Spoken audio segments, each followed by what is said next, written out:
Vamos lá então, pessoal. Agora, Clássica Gramatical parte 2. Dê uma procurada no meu canal ali no YouTube, que há uma aula inteira, né, uma videoaula completa sobre anafóricos e catafóricos, tá? É uma nomenclatura bem rara de ser cobrada em concurso. Entretanto, o concurso da UFPEL cobrou para assistente administrativo e o concurso da SUSEP também cobrou, tá? A Fundatec utilizou essa nomenclatura, anafórico e catafórico. Vamos agora ao estudo dos pronomes. Pessoal, desses 6 tipos de pronomes, existem alguns que são mais importantes do que outros, e esses mais importantes terão toda uma noite ou toda uma tarde, todo um período de estudo somente para eles, tá? Por exemplo, os pronomes pessoais. Eles são tão importantes que haverá toda uma tarde ou toda uma noite, né, todo um período de estudo só para eles. Os pronomes relativos também são muito importantes. Haverá todo um período de estudo só para eles. Os possessivos não. Eles não são assim tão importantes não, tá? Eles têm uma importância secundária. Eles só são cobrados em concurso na parte da crase, porque é facultativo o uso da crase diante de pronomes possessivos femininos. Isso nós vamos ver mais adiante, tá?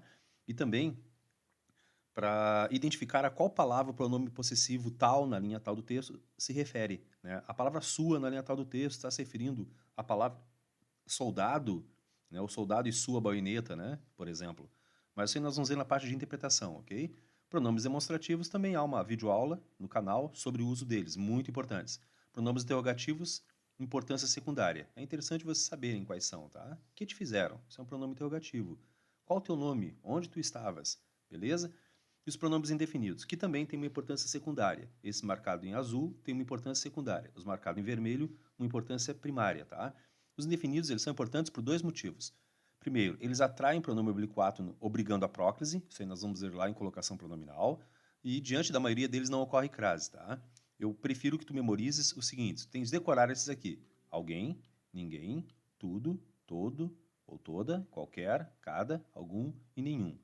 Esses são os principais pronomes indefinidos, tem que estar na ponta da língua, beleza? Particularidades sobre os pronomes. Para que servem os pronomes? Nós já vimos o uso deles, né? Agora há pouco, mas vamos dar uma repetida.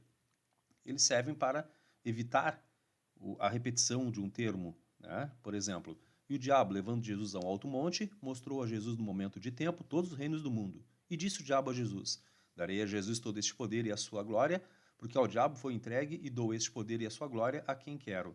Notem que essa frase está poluída, né? Utilizando esses pronomes para torná-la melhor. E o diabo, levando-o ao alto monte, mostrou-lhe no momento de tempo. E disse-lhe o diabo: dar-te-ei todo este poder. Então, notem que essas palavras vermelhas são classificadas como pronomes porque substitui um termo repetido. O mesmo acontece nesse próximo slide.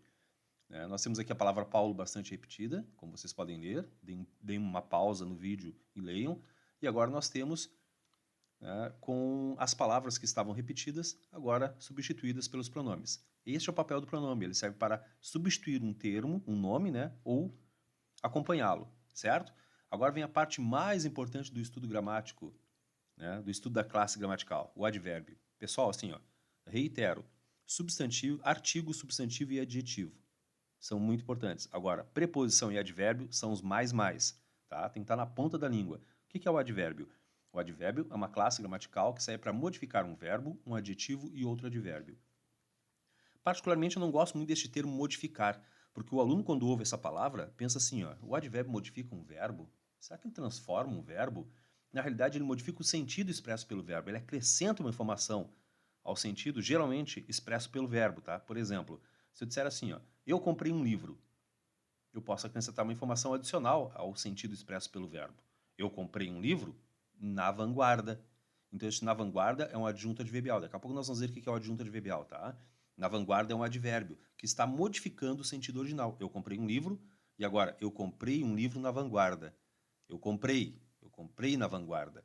Então, este na vanguarda é um advérbio que modifica o sentido expresso pelo verbo, tá? Então, o advérbio é uma classe gramatical que modifica um verbo, na realidade modifica o sentido expresso pelo verbo, por um adjetivo e por um outro advérbio. Por exemplo, nessas frases, ó, ela estudou muito. O quanto ela estudou? Muito. Nota que este muito está se referindo ao estudou. Há um adjetivo. Ela é muito inteligente. Nota que este muito está intensificando o grau de inteligência dela. Ela chegou muito tarde. O quão tarde ela chegou? Muito tarde. Então, este muito está intensificando o adjunto adverbial tarde. Compreenderam? Nem sempre o muito será um advérbio, tá, pessoal? Nessa frase aqui, ó, durante a investigação, houve muito trabalho para que se achassem os envolvidos no esquema de corrupção. Este muito não é um advérbio de intensidade. Como eu sei que ele não é um advérbio? Por exemplo, se eu substituir trabalho por uma palavra masculina, houve muita investigação. Ó, o muito pluraliza. O muito, ele pode pluralizar. Houve muitos trabalhos, houve muita investigação, houve muitas investigações. Ele concorda em gênero e número com o substantivo trabalho. Nota que o advérbio, isso é muito importante, ele se refere a um verbo, a um adjetivo ou a um advérbio, de modo geral. Tá? Nessa última frase, muito se refere a trabalho, que é um substantivo. E, basicamente, este não é um atributo característico do advérbio, se referir a um substantivo. Num caso muito particular, que nós vamos ver ao final da aula, né, o advérbio pode se referir a um substantivo. Mas, de modo geral, não. Ele se refere a um verbo, a um adjetivo ou a um outro advérbio. Ok? Então, nessa última frase, esse muito não é um advérbio. Também é importante salientar os principais tipos de advérbio. São 4. Advérbio de tempo, de modo, de lugar e de intensidade. Pessoal, existem mais do que 30 advérbios. Tu dominando esses 4 já é mais do que suficiente. Aprende o máximo que tu puderes sobre eles, tá?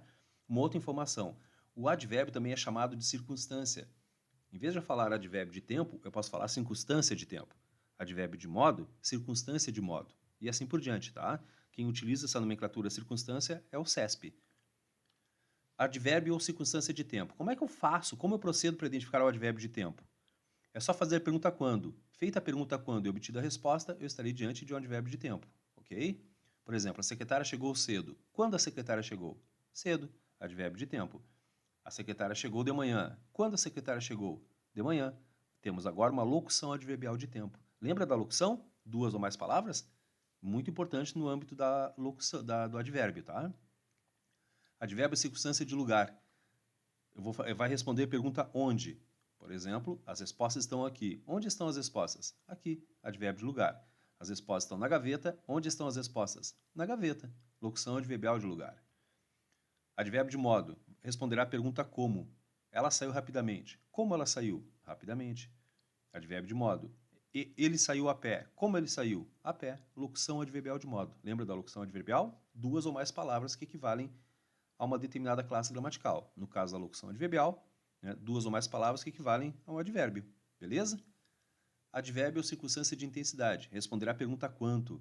Ela é bastante inteligente. O quanto ela é inteligente? Bastante. Ela é mais ou menos inteligente. O quanto ela é mais ou menos inteligente? O quanto ela é inteligente, aliás? Mais ou menos. Locução adverbial de intensidade. Certo? Agora acompanha comigo um raciocínio. O advérbio, ele é uma classe gramatical, assim como o substantivo. E nós vimos que o substantivo pode desempenhar a função sintática de sujeito, de objeto direto e de objeto indireto. Tá? Ou seja, o substantivo, aliás, pode ser classificado sintaticamente como sujeito, objeto direto e objeto indireto. Da mesma forma que o substantivo pode desempenhar algumas funções sintáticas, o advérbio também pode desempenhar uma função sintática. E qual é a função sintática que o advérbio vai desempenhar?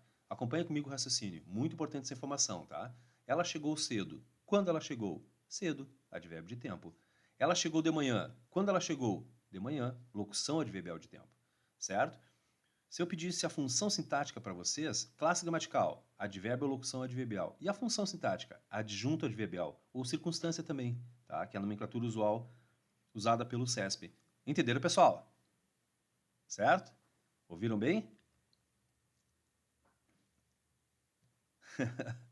Como assim, Denis? Deixa eu te explicar de novo. Ela chegou cedo. Né? Se eu te pedisse a categoria gramatical dessas palavras, tu ia me dizer ela, pronome pessoal do caso reto, chegou, verbo, cedo, advérbio de tempo. Agora, nessa outra frase, ela chegou de manhã, pronome pessoal do caso reto, verbo, locução adverbial de tempo, certo? Agora, se eu te pedisse a função sintática dessas palavras, tu me dirias sujeito, verbo intransitivo e adjunto adverbial de tempo, ou circunstância de tempo. Então, o que é o adjunto adverbial? Nada mais é que a função sintática expressa pelo advérbio. Simples, cara, barbadinha. Olha só. Lembra das tabelas da classe gramatical e da função sintática? Nota que o substantivo pode ser sujeito, predicativo, objeto direto ou objeto indireto. E o advérbio vai ser um adjunto adverbial. Barbada, entendeu? Então, olha só. Ele chegou a tempo. Isso é uma locução adverbial ou um adjunto adverbial de tempo. Certo? Locução adverbial. Ele chegou à noite, locução adverbial ou adjunto adverbial de tempo, certo? Agora, olha só, por que é importante tu saberes o que é uma locução adverbial? Observa essas 2 locuções adverbiais. Ele chegou a tempo e ele chegou à noite. Nós temos 2 locuções adverbiais, tá? A tempo e à noite.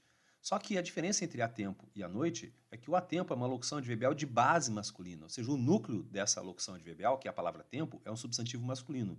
Já em ele chegou à noite, o núcleo é a palavra noite, que é um substantivo feminino. Então nota que nós temos uma locução adverbial de base masculina e uma locução adverbial de base feminina. Existe uma regra da crase que estipula o seguinte, ó. De modo geral, a locução adverbial com base feminina ou com núcleo feminino recebe o acento grave. Então, por isso que é importante tu saberes o que é uma locução adverbial, porque depois nós vamos estudar a crase e eu vou te falar, olha, aqui ocorre crase porque é uma locução adverbial de base feminina, e tu tens de ter essa informação para me dar um feedback, tá? Tudo sobre o advérbio é muito importante, beleza? Outras informações importantes sobre ele. As plantações receberam um suplemento alimentar com base em nutrientes retirados do processo durante o período de seca. Pessoal, essa informação que eu te passei agora há pouco sobre a crase e essa outra que eu vou te passar sobre a pontuação, tu não precisa te preocupar, tá? Isso aí nós vamos ver mais à frente e detalhadamente. Eu só estou te explicando por que razão é importante tu compreenderes o advérbio. Nota que nessa frase, durante o período de seca, é um adjunto adverbial ou uma locução adverbial. E a posição natural do adjunto adverbial é ao final do período, certo? No final da frase, beleza? Agora, vou te passar uma regra de uso da vírgula. Adjunto adverbial deslocado é isolado por vírgula. Se eu te falar essa regra lá no final do curso e tu não tiveres internalizado que é um adjunto adverbial, tu não vais compreendê-la. Como assim, Denis, o adjunto adverbial deslocado?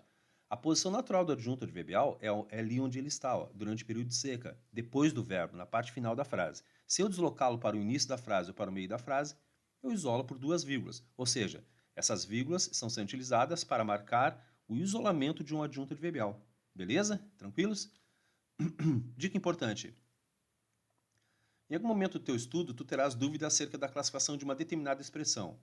Isso é um objeto indireto ou adjunto adverbial? Por exemplo, durante as férias, todos viajaram para Porto Alegre. Essa expressão Porto Alegre é um objeto indireto ou é um adjunto adverbial? Certo? Então deverá haver um momento do teu estudo em que tu deverás ficar com essa dúvida. É um adjunto adverbial ou é um objeto indireto? Beleza? Eu vou interromper agora a gravação e eu vou passar para a parte 3 daqui a pouco. Certo? Abraço, até daqui a pouco.